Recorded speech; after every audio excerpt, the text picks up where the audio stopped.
Recently on the Trademate Sports blog, we have seen the return of the series about industry betting experts, where we ask them all sorts of betting related questions and they give us their answers. It was a great series, so we thought we would bring it back. And we have brought it back with the following question for our experts. What is the biggest personal bias you have had to overcome to create a long-term edge in sports betting?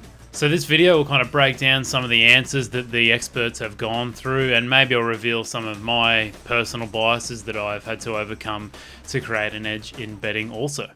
It is a scam when you don't allow everyone to operate on fair terms. We are the Robin Hoods of sports betting. We take something back from the rich bookies and enable our customers to beat them instead.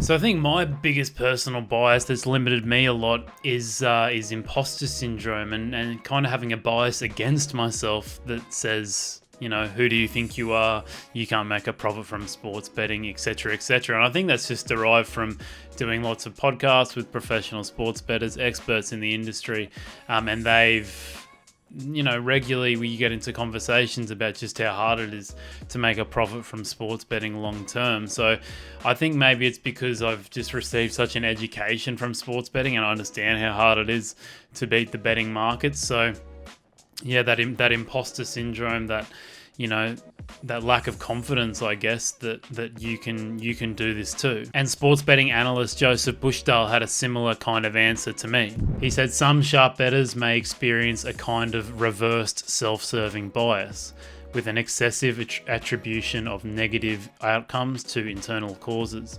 underperforming expectation, and a blindness towards the law of small numbers can lead to irrationally and prematurely questioning the efficacy of a good betting system. He also says the cure is to ignore your results, at least in the short term, and use a proxy of measures like expected value, the closing line, to tell you whether to trust your methodology or not. And that's kind of where I work to overcome imposter syndrome, is to, instead of just looking at your results, your return on investment, if you're betting into bigger kind of markets, you can look at where these markets are closing at sharp bookmakers like Pinnacle. If you're beating their non-vig closing line, then that's kind of a way of giving you motivation and showing you that you are doing the right thing. If that's not the case and you're not beating that closing line, you're probably not going to make a profit from sports betting in the long term. So if you are suffering things like imposter syndrome, or as Joseph referred to it as the reverse self-serving bias, then yeah, start looking at metrics like the closing line to see if it kind of backs up whether you are a profitable long-term sports bettor or not. Another important bias to be aware of is recency bias in sports betting, and that was pointed out by Matthew Trenhale, who said, one of his quotes in his overall message was, "If my most recent project was a failure, I will tend to dismiss all the previous successful ventures and fixate on that most recent failure." And it kind of goes vice versa. And if you're looking at it in a sports betting context, if you look at last weekend, you won every single bet you placed, you probably think you're the greatest sports bettor of all time. But then if you look at your previous weeks before that, or maybe previous months, and you were a losing sports bettor before that. So you can focus on those most recent events to form a bias towards how you actually perform in sports betting. So like we say with all sports betting results, is look at the big picture, look at big samples of data, look at lots of numbers of trades. Don't just look at the last few you placed, or don't, look at small sample sizes. Basically, try and form an opinion over large sample sizes, because they're a lot more accurate than, random events that can occur. Also had Pete Ling and Ryan Bruno talk about the kind of effect losing streaks can have on you. I guess it's kind of similar to recency bias in a way. And they talked about how, if you go through a short-term losing run, which, is to be expected at some point in your sports betting career, how it can affect you negatively, or maybe it will affect you positively. And you kind of just want to stay unemotional. And Pete kind of talked about following the right tipsters for your mental state. So in a sport like golf, there's going to be lots of losers, probably more losers than winners, because you're dealing with big odds.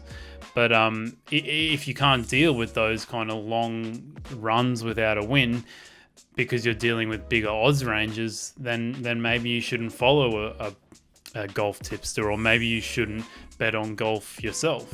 And the last bias I wanted to talk about, which was highlighted by pro sports bettor Dan Chen, was confirmation bias. Now, confirmation bias is basically just picking out bits and pieces of data, or I don't know, match analysis or a team or something, and grabbing out the bits that confirm your opinion. So if you think Arsenal are going to beat Burnley on the weekend, you highlight all the reasons why Arsenal are going to win, and you kind of ignore the things that go against that. So, you know, picking out bits of data that confirm what you're saying and ignore the ones that don't confirm that. Dan Chen actually produced quite a good quote in the article too. He said, "A guy swims to you from across the lake, and when he gets to you on the beach, you tell him he does not know how to swim." So hopefully by highlighting some of the most prominent biases in sports betting, as highlighted by our betting experts, it'll just broaden your horizon and really open up your eyes to things that you might be that might be biasing your sports betting and limiting the amount of profits you're making. So there's lots of more biases out there, survivorship bias, the list goes on. I would look them up, gambler's fallacy, look them all up and research them, and maybe you'll be able to put yourself in a certain bracket and say, geez, I'm suffering from that bias, and it could be the thing that's holding you back from becoming a really successful sports bettor. But thanks for watching, everyone. Please subscribe to the channel if you enjoyed the video. Give the video a like if you enjoyed it too, and I'll see you next time. Cheers.